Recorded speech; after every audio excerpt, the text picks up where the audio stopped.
Hi, I'm Alistair, one of the directors of Lazarus Training, and I'm really excited to announce to you that we are recruiting.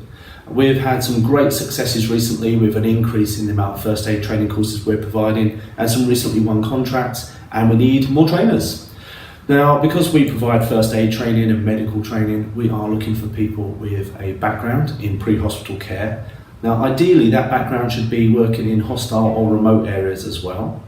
Now, as it's training, we hope that the person's got a background in training, ideally backed up with qualifications, but we're willing to help people gain qualifications if needs be. The training that we deliver is very, very practical, so you've got to be happy to work with casualty simulation equipment, and you'll be assisted by other members of our team, so working as a team is a really important factor. Now, the training might be national or international, so you've got to be willing to travel and ideally have experience of delivering training via a translator.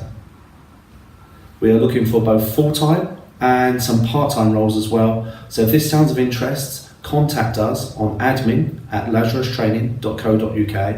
Send us through a cover letter, CV, some information about you, clips to YouTube where you've done training stuff before, who knows. But we're really looking forward to hearing from you, and we have got a recruitment day in August. So get back to us as soon as you can, and we'll send you the details of all that, along with the full job description, salary, etc., for those of you that are interested. We look forward to hearing from you.